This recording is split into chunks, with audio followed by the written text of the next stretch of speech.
Hey, welcome to this particular training on realistically can be used for. Hi, and welcome to this particular training, and this is going to be about decision making. Now, decision making, look, we're making decisions all the time, aren't we? But are they the right decisions? Now, this is something that will potentially impact yourself. It will definitely impact other people as well. Now, there may well be people in your team, or indeed there may well be people as far as your personal life is concerned. And the really simple thing about this is we as human beings, we all go through this sort of process, okay? And this sort of thing can be used as far as delegation is concerned, and indeed as far as motivation is concerned, because when it comes to motivation, when you understand where should I say the other person is and how they think about making their decisions, then it's so much easier to motivate them. Because once you know where their hot spots are, then you know which buttons to press. Likewise, when it comes to delegation, you know as far as your decision making is concerned and how and who you're going to be asking to do things for you. So it can get used in so many different ways, and it's quite simple. So basically there's 4 classes of decisions that we make. Right? It's only the 4, so it's you're not talking of War and Peace or anything along those lines.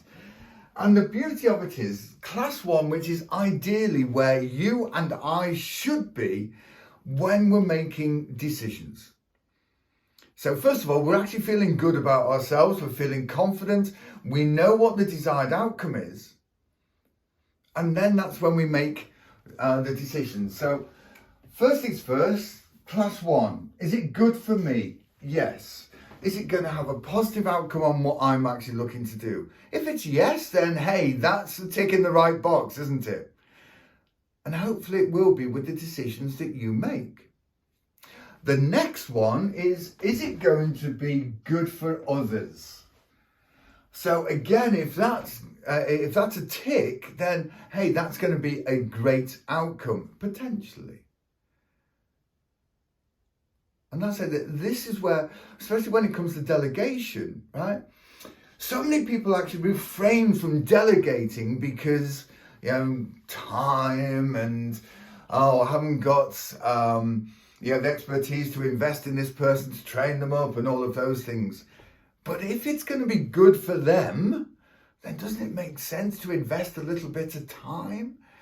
Because when we invest a little bit of time and train someone well, then more often than not, then we get that time back over days, weeks, months, years, whatever it is. But 10-fold, 20-fold, 50-fold, whatever it is. So that's why we need to look at, when it comes to delegating, first of all, is it the right person? Yeah, and is it going to be potentially good for them? So in which case, yes. And again, the same thing applies as far as motivation is concerned. So the strategy that you're using, is it going to motivate them in the way that they need motivating? If it's yes, then it's good, good, good. And the final one, is it serving the greater good? Now, that may well be the business, that may well be the group, that may well be the environment, whatever it is in that particular situation. But if you've got 3 ticks, that's a class 1 decision. Now, we should all be in class 1 decisions when we are making top quality decisions, because we're actually feeling really good, confident, we know our outcome, and we're doing things for the right reasons. So that's a class 1, and hopefully that makes sense. Okay. Now, class 2. Yes. Now, with the example that I'm going to give, 1 or 2 of these may not really be applicable. So, a class 2 may well be, is it good for me? Now, you're actually thinking, well, why would you do that if you just put a cross there? And I grant you, like I say, it depends on the example that I'm going to be sharing with you. So I don't know whether you've just started, or have ever started on a fitness campaign, and you've gone to the gym or you've started running or something along those lines.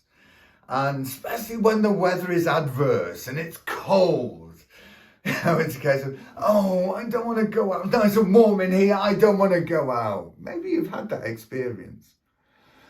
And the reality is, if you're starting a fitness campaign, the first couple of times that you do it, you may well be really, really sore because you've used your muscles that you possibly haven't used for an awful long time. So the feeling is, oh, well, it's not really good for me. Okay, makes sense. Yeah, you with me now? But you know, as time progresses and you commit to it and you're consistent with it, then the reality is it will then turn from a class 2 into a class 1. And then you know it is good for you. It's just initially when you first start off. And again, as far as working environment is concerned, quite often if we're not used to being in a situation, then we can second guess our decisions because we don't feel it's good for us, because we're not confident about making that decision. So hopefully that makes sense.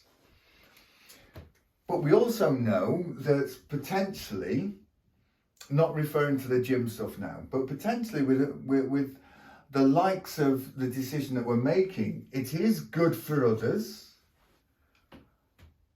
and it is potentially for the greater good. Now, as a generalization, this is what an awful lot of leaders do. And I'll use the term, they sacrifice themselves for the team.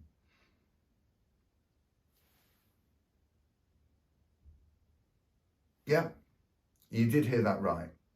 So they are team-led, for want of a better term. So they're all about promoting the team, which is fantastic. And that's what leaders do as a generalization. And what quite often happens, if it's a class 2 and they're doing that and they're not thinking of themselves, then because of the results that they glean and they get from that, because they focus on others and it's for the greater good, then over a period of time, that would then turn into a class 1 decision then as well. But it may not be at the particular time of making that decision. So I hope that makes sense. Okay? Because sometimes we need to put other people first, especially as far as leaders are concerned. Now, what an awful lot of managers do is they do it the other way around. And we do it as individuals and that as well. But when it comes to, let's just say, we are all human beings, aren't we? And we've all done stuff that it felt good at the time, but we knew it wasn't right to do. Haven't you? Yes, I know I have. And one of the things with this is the likes of eating stuff that isn't necessarily good for us. Yeah, I'm sure you've had chocolate, and the reality is chocolate is not really, really good for us as a generalization. But we'll have it anyway because it makes us feel good at that moment in time. Hopefully that makes sense. You know, maybe you've had a bit of a challenge during the day, and you've got in of a night, you put the telly on or whatever you've been doing, and you just want some, I'll say, comfort food, okay? So you'll have some chocolate, or you may well have a glass of alcohol or something along those lines. We know in the big scheme of things, it's not necessarily great for us. But at that particular moment in time, wow, doesn't it feel good, yes? So that's why I say it's potentially, excuse me, sorry, it's good for us. However, putting the chocolate and that stuff to one side, because that could be a totally different video. But when it comes to work and the working environment, it may well be good for us, but it may not be good for others. Yes? And this is what an awful lot of members of management do as a generalization. Obviously, all of these things are generalizations. I'm not being specific. And it's, like I say, it's what an awful lot of managers do. And I will also add to that, managers that are not confident. An example that comes to mind is, let's say the team have done a phenomenal job. And yeah, the big boss has actually said, oh, really great job. Now, the not so confident manager knows the team have done a terrific job, but they will turn around and say, yes, wasn't I good? Because they're looking to get different needs met, and significance is a big one. So by coming out with that sort of answer, they are taking the credit for it, but the reality is the team has done it. And whereas the difference between managers and leaders, yeah, if you're a leader, then you will actually say, yeah, couldn't have done it without the team, or the team did everything, or something along those lines. Okay? So that's I'm just trying to differentiate there. So I just hope I've worded it in the right way for you. So it's not necessarily good for others, that sort of decision that they're making. And obviously, as far as morale is concerned, it's not for the greater good. And this is where so many members of management go wrong when it comes to delegation. Because what they try to do, if things go wrong, they abdicate responsibility. But when things go right, they claim the responsibilities. Make sense? See, delegation, yes, is getting someone else to do the task for you, but it's not abdicating responsibility. You or I are still in control, so the buck stops with us. But let's say so many members of management generalizing, tend to, no, that was their fault, and the reality is, no, it's still down to you because it was your task at the end of the day. So we've got to be careful as far as class 3 decisions are concerned. And again, the same comes to motivation. And motivated, no, just before I do that one, I'll just go back to the delegation. Some managers, not all, they over-delegate. And maybe you've had experience of that. And indeed, last night I heard a particular story like this. And yeah, so what happens? The hierarchy, wants to, in their mind, feel that they're being more efficient by palming stuff off to their team. But because they don't understand the team, they don't know where the team is at, or anything along those lines, then what they do, they are overwhelming their team with too much work. So using this class 3 as an example, it's good for them because they palmed it out. But it's not good for others because their list of work is actually rising like that. And it's not good for the greater good because it's impacting the team, it's impacting the morale and that as well. Okay? So I've just tried to give an alternative example there with a view of hopefully just gives you a better idea where the likes of the class 3 comes into it. Now, motivation is another one that I will use the term poor management. They use class 3s as motivation because it's a task that they don't want to do. And we've all got those, haven't we? We all have stuff that we like doing and stuff that we don't like doing. Yeah, we all have that. But they tend to do it just to, again, very similar to delegation. Yeah, the stuff that we don't like to do, we normally tend to palm off. But what they do, because they're trying to do that, then they're trying to motivate the individual or individuals in a way that suits them, not the individuals.